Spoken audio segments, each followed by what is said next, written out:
여러분, 이상한 일이 벌어졌습니다. 프랑스 한 공장이 48도 폭염에 완전 셧다운되었다는 소식입니다. 그런데 같은 시각 한국 출장 중이던 이 회사 사장은 뭔가 이상함을 느꼈습니다. 왜 아무도 안 쓰러져?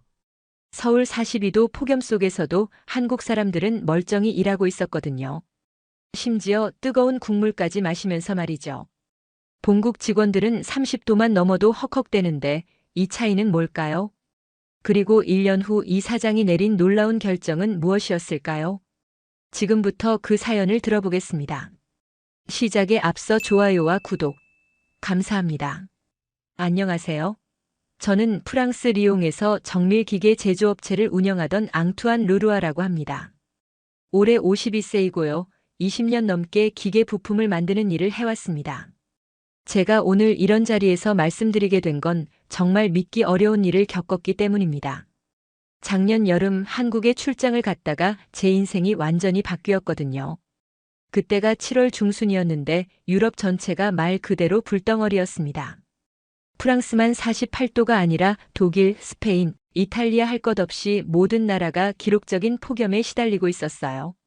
저희 공장도 예외는 아니었습니다. 한국 출장 둘째 날 아침 서울 호텔에서 아침을 먹고 있는데 본사 공장장한테서 급한 전화가 왔습니다. 목소리부터 다급했어요. 공장 온도가 50도를 넘어서면서 정밀 기계들이 하나둘씩 멈춰 서기 시작했다는 겁니다. 그것도 12대나 되는 기계가 말이에요. 더 심각한 건 직원들이었습니다. 에어컨을 최대로 틀어도 공장 안온도를 감당할 수가 없어서 작업자들이 하나둘 쓰러지기 시작했다는 거예요. 결국 그날부터 공장 가동을 완전히 중단해야 했습니다. 전화를 끊고 나서 정말 막막했습니다. 20년 동안 공장을 운영하면서 이런 일은 처음이었거든요. 기계 수리비만 해도 수십만 유로가 들어갈 판이었고 무엇보다 직원들 안전이 걱정됐어요. 그런데 이상한 일이 벌어졌습니다. 호텔에서 나와서 택시를 타고 강남으로 가는 길이었는데 차창 밖으로 보이는 풍경이 너무 평범한 거예요. 서울도 분명히 39도가 넘는 무더위였는데 사람들은 평상시와 다름없이 길을 걸어 다니고 있었습니다. 특히 놀라웠던 건 건설 현장이었어요. 뜨거운 아스팔트 위에서 작업복을 입은 아저씨들이 열심히 일하고 계시는 거예요. 프랑스였다면 이미 오래전에 작업 중단했을 온도인데 말입니다. 택시기사 아저씨한테 물어봤습니다. 한국은 어떻게 이런 더위를 견디냐고요. 그런데 돌아온 답변이 정말 인상적이었어요. 당연하다는 듯이 대답하시더라고요.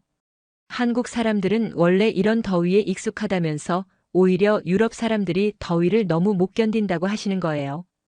그때만 해도 단순히 체질 차이려니 했습니다. 하지만 그날 오후부터 제가 본 것들은 정말 상상을 뛰어넘는 수준이었어요. 이것이 단순한 적응력의 문제가 아니라는 걸 서서히 깨닫기 시작했거든요. 그날 점심때 롯데타워 지하 푸드코트에 갔습니다. 한국 거래처 분들과 식사 약속이 있었거든요. 지하로 내려가면서 시원함을 느꼈는데 이게 당연한 줄 알았어요.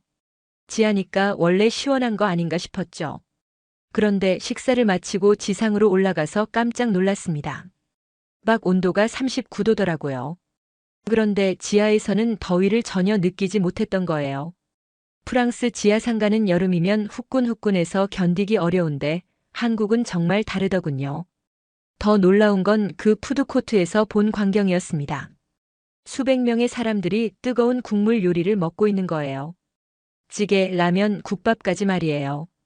저는 차가운 냉면도 뜨겁게 느껴지는 날씨였는데 한국 사람들은 김이 모락모락 나는 음식을 아무렇지 않게 드시고 계셨어요. 특히 인상 깊었던 건 옆 테이블 할아버지였습니다. 70대쯤 되어 보이시는데 빨간 찌개를 호호 불어가며 드시더라고요. 신기해서 가만히 지켜봤는데 전혀 힘들어하는 기색이 없으셨어요. 오히려 맛있다는 표정으로 드시고 계시는 거예요. 그때 프랑스 아내한테서 문자가 왔습니다. 리옹 시내 대형마트 냉동식품이 다 녹았다는 거예요. 정전이 계속되다 보니 냉장고들이 제대로 작동을 안 한다더군요. 아이들 학교도 3일째 휴교라고 했어요. 교실 온도가 너무 올라가서 수업이 불가능하다는 이유였습니다. 그 문자를 보고 있는데 갑자기 머릿속이 복잡해졌습니다. 지금 제가 앉아 있는 이곳은 분명히 프랑스보다 더 더운 곳인데 모든 게 정상적으로 돌아가고 있었거든요. 지하 상가는 시원하고 사람들은 뜨거운 음식을 먹으며 아이들은 아마도 학교에서 정상 수업을 받고 있을 거였어요. 이게 정말 기후 적응의 차이일까 하는 의문이 들기 시작했습니다. 아무리 생각해도 이상했어요. 사람이 기후에 적응한다고 해서 이 정도까지 차이가 날 수가 있을까요? 오후에 명동으로 이동했습니다. 한국 전자부품 업체와 미팅이 있었거든요. 지하철을 타고 가는데 이것도 신기했어요. 프랑스 지하철은 여름이면 사우나나 다름없어요. 에어컨이 있어도 사람들이 너무 많이 타면 소용없거든요. 그런데 서울 지하철은 달랐습니다. 2호선 을지로 입구역에서 내려서 명동 쪽으로 걸어가는데 정말 장관이었어요. 한낮 2시쯤 되는 시간이었는데 체감 온도가 42도는 좋게 됐을 거예요. 아스팔트에서 아지랑이가 피어오르고 그늘도 별로 없는 상황이었죠.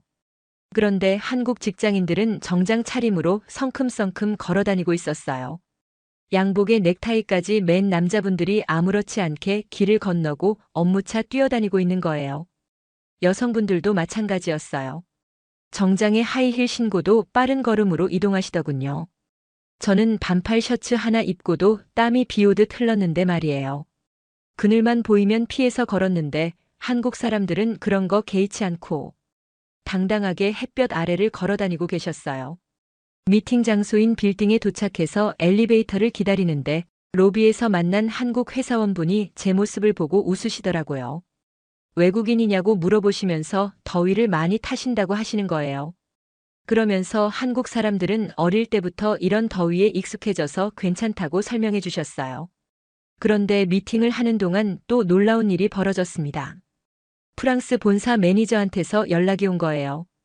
공장 상황이 더 악화됐다는 내용이었어요. 정밀기계 12대가 모두 완전히 고장났고 수리 기간만 최소 2주는 잡아야 한다는 거였어요. 더 심각한 건 직원들 상황이었습니다. 열사병으로 쓰러진 사람이 5명이나 되고 나머지 직원들도 제대로 일할 수 있는 상태가 아니라는 거예요. 결국 이번 달 생산 목표의 절반도 채우지 못할 것 같다고 했어요. 그 전화를 끊고 나서 창밖을 내다봤습니다. 명동 한복판 건설 현장에서는 아저씨들이 여전히 열심히 일하고 계시더군요. 크레인도 돌아가고 트럭들도 오가고 모든 게 평상시와 다름없었어요. 이게 정말 같은 지구상의 일인가 싶더라고요. 그날 저녁 삼성동 코엑스에서 우연히 특별한 분을 만났습니다. 박미셸이라는 분이었는데 한국계 프랑스인으로 파리에서 20년 넘게 사업을 하다가 최근에 한국으로 돌아오신 분이었어요. 같은 업종이라 금방 친해졌는데 이분 말씀이 정말 충격적이었어요. 박 사장님 말씀으로는 본인이 파리에서 살면서 느낀 건데 한국만큼 체계적으로 더위에 대비된 나라는 없다는 거였어요. 단순히 사람들이 더위에 강한 게 아니라 건물 설계부터 도시 계획까지 모든 것이 다르다는 말씀이었죠. 예를 들어 한국의 지하상가 시스템은 정말 대단하다는 거예요. 서울만 해도 지하 1층부터 4층까지 거대한 지하도시가 형성되어 있는데 이게 자연냉각 효과를 극대화한다는 거였어요. 프랑스는 지하철역 몇 개 정도만 연결되어 있는 수준인데 한국은 아예 지하에서 생활할 수 있을 정도로 발달했다고 하시더군요. 또 한국의 전력 시스템도 놀랍다고 했어요. 여름철 전력 수요가 급증해도 안정적으로 공급할 수 있는 시스템이 갖춰져 있다는 거예요. 프랑스는 35도만 넘어도 전력 부족으로 정전이 자주 발생하는데 한국은 40도가 넘어도 전력 공급이 끊기지 않는다고 하시더라고요. 그리고 가장 인상 깊었던 건 한국 사람들의 음식 문화에 대한 설명이었어요. 더운 날 뜨거운 음식을 먹는 게 실제로는 몸을 시원하게 하는 과학적 원리가 있다는 거였어요. 체온보다 높은 온도의 음식을 먹으면 몸에서 열을 방출하려고 하면서 결과적으로 시원함을 느끼게 된다는 말씀이었죠.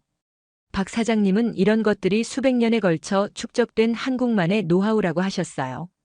단순한 적응이 아니라 시스템의 차이라는 거였죠. 그제서야 제가 하루 종일 봤던 것들이 이해가 되기 시작했어요. 그런데 더 놀라운 건 박 사장님이 들려주신 통계였어요. 작년 유럽 폭염 때 프랑스, 독일, 스페인의 제조업 생산량이 평균 30% 감소했다는 거예요. 반면 한국은 같은 기간 오히려 생산량이 늘었다고 하시더군요. 이제 이해가 됐습니다. 제가 본 것은 단순한 기후 적응이 아니라 오랜 시간에 걸쳐 구축된 시스템의 힘이었던 거예요. 다음 날 아침 일찍 프랑스 본사에서 긴급 화상회의 요청이 들어왔습니다. 시차 때문에 새벽 5시에 회의를 해야 했는데 상황이 상당히 심각했어요. 재무팀장부터 시작해서 생산관리팀, 영업팀까지 모든 부서장들이 참석했거든요. 가장 충격적인 소식은 고객사들 반응이었어요. 저희가 납품하기로 한 부품들을 제때 공급하지 못하게 되자 세계 업체가 계약 해지를 통보했다는 거였어요. 20년 넘게 거래해온 업체들이었는데 하루아침에 돌아서 버린 거죠. 더 심각한 건 경쟁 업체들 상황이었어요. 독일의 한 정밀기계 업체는 아예 여름철 3개월간 생산량을 50%로 줄이기로 결정했다는 소식이 들렸어요. 이탈리아 업체는 공장을 일시 폐쇄하고 직원들을 무급휴직시켰다고 했고요. 그런데 정말 기가 막힌 건 바로 그 시각에 제가 호텔 창밖으로 본 풍경이었어요. 서울 시내 공장들은 밤새도록 불을 켜고 돌아가고 있었거든요. 새벽 5시인데도 야근하는 사람들이 보였어요. 트럭들도 계속 오가고 모든 게 24시간 돌아가고 있는 모습이었어요. 화상회의에서 재무팀장이 발표한 손실 규모를 듣고 정말 아찔했습니다. 이번 주만 50만 유로 손실이고 이런 식으로 계속되면 2달을 버티기 어렵다는 계산이 나왔어요. 기계 수리비, 직원 치료비, 계약 위약금까지 합치면 회사 존립 자체가 위험한 상황이었죠. 그때 생산관리팀장이 한 말이 정말 인상적이었어요. 아시아 지역 경쟁 업체들은 이런 기후 변화에 전혀 영향을 받지 않는 것 같다는 거였어요. 오히려 유럽 업체들이 힘들어하는 동안 시장 점유율을 늘려가고 있다고 하더군요. 회의를 끝내고 나서 혼자 생각해 봤습니다. 지금까지는 유럽이 기술력에서 앞선다고 생각했는데 기후 변화 시대에는 기술력만으로는 부족할 수도 있겠다는 생각이 들었어요. 안정적으로 생산할 수 있는 환경 자체가 경쟁력이 되는 시대가 온 것 같았거든요. 그날 하루 종일 서울 시내를 돌아다니면서 한국의 인프라를 자세히 관찰해 봤습니다. 지하철, 지하상가, 빌딩들의 냉방시설, 전력 공급 시스템까지 말이에요. 볼수록 대단했어요. 이 모든 게 하루아침에 만들어진 게 아니라는 걸 알 수 있었어요. 한국 출장 마지막 날 부산으로 내려갔습니다. 한국거래처에서 기계공단을 구경시켜주겠다고 해서 따라간 건데 거기서 정말 놀라운 제안을 받았어요. 부산 기계공단은 정말 규모가 대단했습니다. 수십 개의 공장들이 빼곡히 들어서 있는데 모든 공장이 정상 가동되고 있었어요. 7월 말 무더위였는데도 말이에요. 트럭들이 쉴 새 없이 드나들고 직원들도 활기차게 일하고 있더군요. 그런데 거기서 만난 분이 정말 특별했어요. 이민호 사장님이라는 분이었는데 프랑스계 한국인으로 10년 전에 한국으로 이주해서 기계 부품 사업을 하고 계신 분이었어요. 제 사정을 들으시더니 갑자기 놀라운 제안을 하시는 거예요. 이 사장님 공장 옆에 부지가 하나 비어 있다는 거였어요. 크기도 제 공장과 비슷하고 임대료는 프랑스의 절반 수준이라고 하시더군요. 그러면서 여기서는 1년 365일 가동이 가능하다고 강조하셨어요. 처음에는 농담인 줄 알았어요. 갑자기 공장을 옮기자는 게 말이 되나 싶었거든요. 그런데 이 사장님이 보여주신 자료를 보고 깜짝 놀랐습니다. 본인 공장의 최근 3년간 가동률이 98%였어요. 프랑스에서는 여름철만 되면 가동률이 60% 아래로 떨어지는데 말이에요. 더 놀라운 건 직원들 이야기였어요.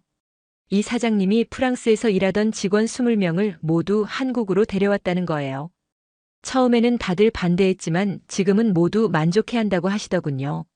생활비는 더 저렴하고 의료보험 혜택은 더 좋고 무엇보다 1년 내내 안정적으로 일할 수 있어서 수입도 늘었다는 거였어요. 그때 제 머릿속이 복잡해지기 시작했어요. 정말 이런 선택이 가능할까 하는 생각과 함께 이게 아니면 다른 대안이 있을까 하는 걱정도 들었거든요. 이 사장님은 제게 시간을 두고 천천히 생각해 보라고 하셨어요. 하지만 한 가지는 확실하다고 하시더군요. 앞으로 기후 변화가 더 심해질 텐데 유럽에서 제조업을 계속하기는 점점 어려워질 거라는 말씀이었어요. 그날 밤 부산 호텔에서 밤새 고민했습니다. 20년 동안 쌓아온 모든 걸 포기하고 새로운 도전을 할 수 있을까? 직원들을 설득할 수 있을까? 가족들은 어떻게 생각할까? 머릿속이 복잡했어요. 그런데 한 가지 확실한 건 지금 상황에서는 뭔가 변화가 필요하다는 거였어요. 계속 이대로 가다가는 회사가 망할 수도 있겠다는 생각이 들었거든요. 인천공항에서 프랑스행 비행기를 기다리고 있는데 아내한테서 다급한 전화가 걸려왔습니다. 목소리부터 심상치 않았어요. 울먹이는 소리가 섞여 있더라고요. 집 에어컨이 고장났다는 거였어요. 그것도 하필 이번 주가 프랑스 역사상 가장 더운 주라고 기상청에서 발표한 날이었거든요. 수리기사를 불러보려고 했는데 전국적으로 에어컨 고장이 폭주해서 최소 일주일은 기다려야 한다는 거였어요. 더 심각한 소식은 아이들 이야기였어요. 큰아이가 열사병 증세를 보여서 병원에 데려갔다는 거예요. 의사 말로는 체온이 40도까지 올라갔고 탈수 증세까지 있어서 링거를 맞고 있다고 했어요. 작은 아이도 계속 열이 나서 걱정이라고 하더군요. 아내가 전화로 하는 말이 정말 절망적이었어요. 이런 더위가 언제까지 계속될지 모르겠다고 도저히 견딜 수가 없다고 하는 거예요. 이웃집들도 마찬가지 상황이라서 서로 도와줄 수도 없는 상태라고 했어요. 그 순간 정말 마음이 찢어지는 것 같았어요. 저는 지난 며칠 동안 한국에서 시원하게 지냈는데 가족들은 그 지옥 같은 더위 속에서 고생하고 있었던 거예요. 특히 아이들이 아프다는 소식을 듣고 나니 당장 달려가고 싶었어요. 전화를 끊고 나서 주변을 둘러봤습니다. 인천공항은 시원했어요. 수많은 사람들이 오가고 있었는데 누구 하나 더위 때문에 힘들어하는 사람이 없었어요. 공항 직원들도 웃으면서 친절하게 안내를 해주고 있었고요. 그때 공항 안내방송에서 충격적인 소식이 나왔어요. 파리 샤를드골 공항에서 폭염으로 인해 활주로가 손상되어 항공편들이 전면 취소됐다는 거였어요. 저희 비행기도 최소 6시간은 지연될 것 같다고 했어요. 그 순간 정말 모든 게 명확해졌습니다. 한국은 이런 극한 상황에서도 모든 시스템이 정상 작동하는데 프랑스는 기본적인 것들조차 제대로 안 되고 있는 거였어요. 항공사 직원한테 달려가서 비행기표를 취소하고 싶다고 했어요. 직원분이 놀라면서 이유를 물어보더라고요. 저는 그냥 급한 일이 생겼다고만 했어요. 짐을 다시 찾고 공항을 나서면서 부산의 이민호 사장님한테 전화를 걸었습니다. 아직 그 제안이 유효한지 물어봤어요. 이 사장님이 웃으면서 언제든지 환영이라고 하시더군요. 1년이 지난 지금 저는 부산에서 새로운 삶을 시작했습니다. 프랑스에서 온 직원 가족들 45명이 모두 한국으로 이주했어요. 처음에는 반대하던 사람들도 지금은 모두 만족해하고 있어요. 무엇보다 아이들이 좋아해요. 제 큰아들이 하는 말이 정말 인상적이에요. 여기는 여름에도 시원해서 좋다고 친구들과 밖에서 마음껏 뛰어놀 수 있어서 행복하다고 하더라고요. 프랑스에 있을 때는 여름이면 집 안에만 있어야 했거든요. 공장 운영 면에서는 정말 기적 같은 변화가 일어났어요. 지난 1년 동안 단 하루도 더위 때문에 생산을 중단한 적이 없어요. 1년 365일 풀 가동이 가능하니까 생산량 자체가 엄청나게 늘었어요. 그날 저녁 직원들과 회식을 했는데 프랑스 본사 재무팀장이 화상으로 참여해서 깜짝 발표를 했어요. 올해 매출이 작년 대비 300% 증가했다는 거였어요. 모든 직원들이 박수를 치면서 기뻐했어요. 더 놀라운 건 다른 유럽 업체들 상황이었어요. 독일 경쟁업체는 결국 여름철 공장 가동을 완전히 포기했다고 했어요. 이탈리아 업체는 아예 사업을 접었다는 소식도 들렸고요. 반면 저희는 그 빈자리를 모두 채우게 됐어요.